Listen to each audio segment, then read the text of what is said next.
Not every day you get to sing with a queen. Welcome to MsMojo, and today we're counting down our picks for the live collaborations that really shouldn't have worked as well as they did.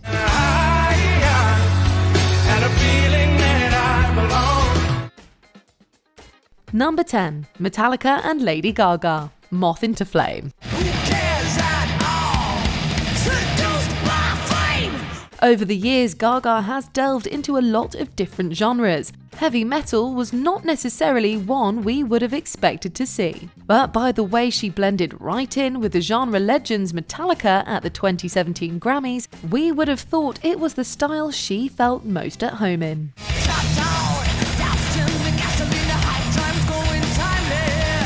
She gives a full-throated assist on this song, and Metallica lead vocalist James Hetfield looks genuinely happy to perform with her. What's more, her harmonies give the song's melodic, hard-driving choruses an extra boost.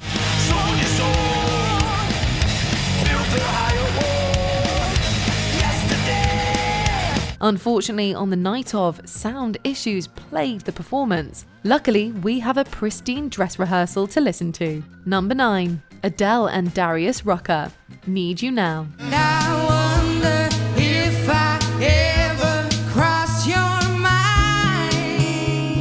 The 2010 CMT Artist of the Year Gala was a celebration of country music crossing over into the pop charts. Saluting Lady A's ubiquitous hit Need You Now, former Hootie and the Blowfish singer Darius Rucker joined Adele, who had already achieved acclaim for her debut album. They drove home the theme of the evening. Said I wouldn't call, but I'm lost all control and I need you now. As the band watched, the two delivered the song like it was their own. Rucker's gruff voice and Adele's soulful rasp brought new life to a song that was all over the radio. It's also a fun little snapshot of Adele's career just before she blew up with the release of 21. I just need you now. Number 8, Freddie Mercury and Montserrat Caballé, Barcelona. I had this perfect dream. This dream was me and you. A duet between the Queen frontman and an opera megastar might not seem like the no-brainer it turned out to be. Freddie Mercury was a longtime admirer of Spanish soprano Montserrat Caballé's work, and the two had met a few years before they ended up collaborating on a song for the 1992 Olympics. But the first live performance of the song took place in 1987, when the duo wowed the crowds of Ibiza. The moment that you stepped into the room, you took my breath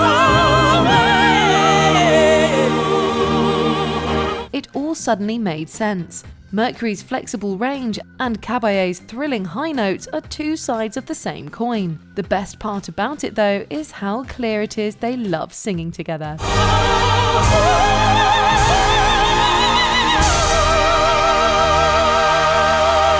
Number 7, Cyndi Lauper and Patti LaBelle, Lady Marmalade, Time After Time.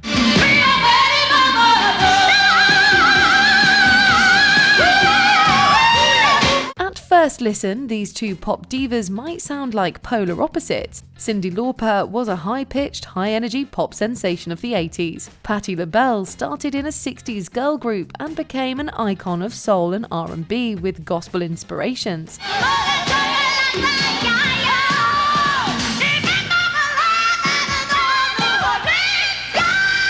Harmonizing and vocalizing, their voices are a surprising fit, layering over each other so naturally it's like they've been singing together forever. The two legendary singers are actually friends in real life. LaBelle is even godmother to Lauper's son.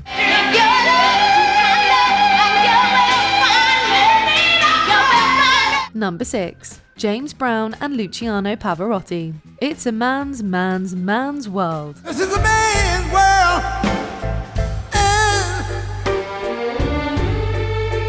Throughout Throughout the 1990s and early 2000s, famed vocalist Luciano Pavarotti performed a series of charity concerts featuring him and some of the biggest stars of popular music. The operatic tenor's soaring, technically precise talent was paired with artists as varied as Sheryl Crow, Grace Jones, Barry White, and Mariah Carey. But the most surprising duet, and the most transcendent, may have been with the King of Soul, James Brown. This is a man's world.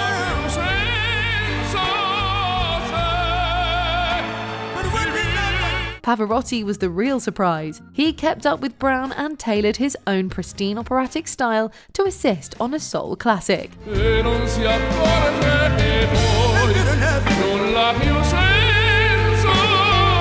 The two giants of their respective genres seem delighted to showcase their greatness together. Number 5. Annie Lennox and Hosier. Take Me to Church. I Put a Spell on You.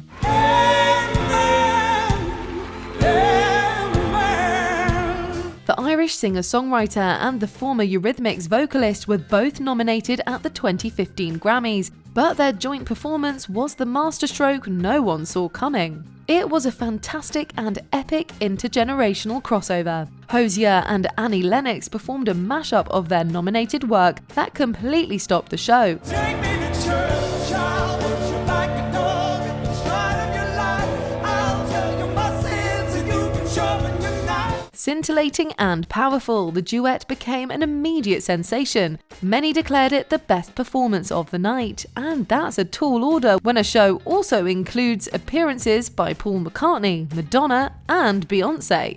Even Lennox was flabbergasted by the response on social media. Because you're mine. Oh, mine. Yeah. Number 4. Beyonce and Eddie Vedder. Redemption Song. A lot of unexpected pairings in pop music came about because of charity. There's nothing like a common cause to bring two very different artists together. Case in point, this performance from the 2015 Global Citizen Festival. Won't you help to sing these songs of freedom? Beyonce joined Pearl Jam lead singer Eddie Vedder for a stripped-down low-key duet of Bob Marley's protest track, Redemption Song. The performance is just the two of them sitting in front of microphones, pouring their hearts out. These songs of freedom is all I ever had. There were no pyrotechnics, no dancers, and no distractions. All that was on display was Vedder's raw vocal and Beyonce's angelic crooning, and they complemented each other beautifully. It's all I ever had. Redemption song. Number 3. Imagine Dragons and Kendrick Lamar. Mad City. Radioactive. Lauded rapper Kendrick Lamar was nominated for 7 awards at the 2014 Grammys. Rock group Imagine Dragons was nominated for 2. Together, they pooled their talents and presented 2 of their nominated works in one glorious mashup. Performing Lamar's autobiographical Mad City and Imagine Dragons' hit Radioactive, the unlikely duet stole the entire night. Every time I'm in the street, I say, yeah. I feel it in my bones. The mashup was released as a single, which was credited with boosting album sales and streams for both artists. It was such a magical collaboration that they were invited to recreate their performance on Saturday Night Live the next week.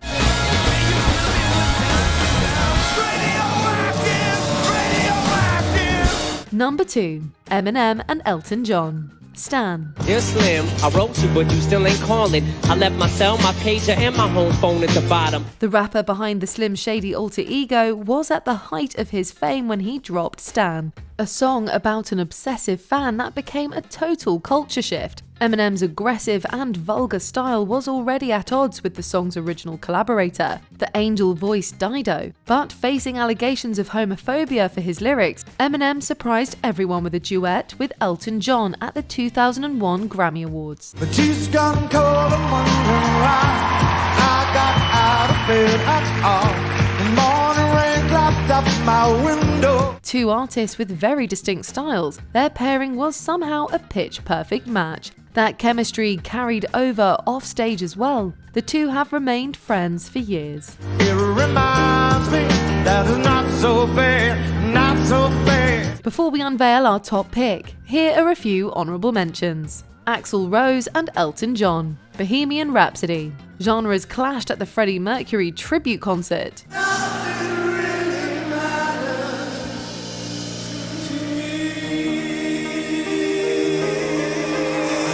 Britney Spears and Michael Jackson, The Way You Make Me Feel. The king and princess of pop's talents complemented each other well.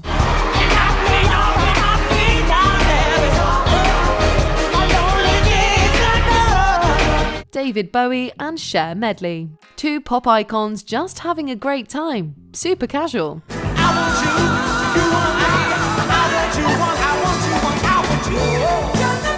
Rihanna and Jennifer Nettles, California King Bed. Country met R&B on this ballad at the Academy of Country Music Awards.